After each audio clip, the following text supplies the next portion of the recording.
আচ্ছা, তোমাদের ফিডব্যাক দিতে কি এতটাই প্রবলেম হয়? তোমাদের কি একদমই টাইম থাকে না? না তোমাদের ইচ্ছা থাকে না বা তোমাদের কোনো ক্ষতি হয়ে যাবে ফিডব্যাক দিলে কাউকে? তোমরা যখন কোনো আর্টিস্টের কাছে নেইলস করাতে যাও, তখন তাদেরকে কত রকমই না কোয়েশ্চেন করো।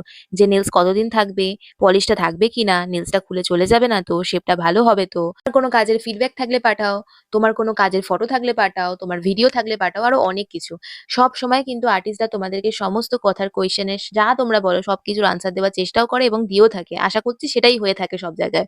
বাট সে আর্টিস্ট যখন তোমাকে কাজটা করে দেয়, তোমার কাছে একটাই এক্সপেকটেশন থাকে তার যে, "দিদি আপনি নেইলসটা রাখুন ভালো করে এবং যখন আপনার বেশ খানিক দিন হয়ে যাবে ২৫ দিন, ৩০ দিন, ১.৫ মাস, ১ মাস যতদিনই হোক না কেন, আপনি প্লিজ একটা কাইন্ডলি ফিডব্যাক শেয়ার করবেন যে আমার এই নেইলসটা এতদিন পর্যন্ত স্টে করেছিল এবং সেটা দেখিয়েই তাহলে আপনাদের মতোই আমরা অন্য কাউকেও দেখাতে পারবো।"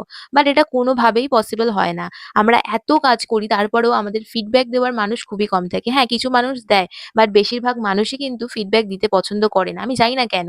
একটা ফটোই তো শেয়ার করবে। এটাতে এত কিসের প্রবলেম? এত কি খারাপ হয়ে যাবে তাদের আমি কিছুই বুঝতে পারি না। অথচ যখনই কোনো কিছু প্রবলেম হবে, ধরো ২ দিন ৫ দিনে কিছু প্রবলেম পলিশ উঠে গেছে বা পিল অফ হয়ে গেছে, সেটা কিন্তু চটজলদি সোশ্যাল মিডিয়াতে পোস্ট হয়ে যায়। তখন কিন্তু সেটা আর WhatsApp এ কথা হয় না। যাই হোক এগুলো দেখছি সোশ্যাল মিডিয়াতে হচ্ছে। খারাপটাই মানুষ আগে অ্যাডপ্ট করে এটাই হচ্ছে মেইন কথা। ভালোটা কেউ আর কি প্রকাশ করতে চায় না। তাই খারাপ কাজটা যখন তোমরা বলতেই পারছো, তাই ভালো কাজ যদি কেউ করে সেটাকে অ্যাপ্রিশিয়েট করা খুবই দরকার। সো যাই হোক আজকের এই সলিড কালার নিউড নেইল সেটটা তোমাদের কেমন লাগছে অবশ্যই জানিও।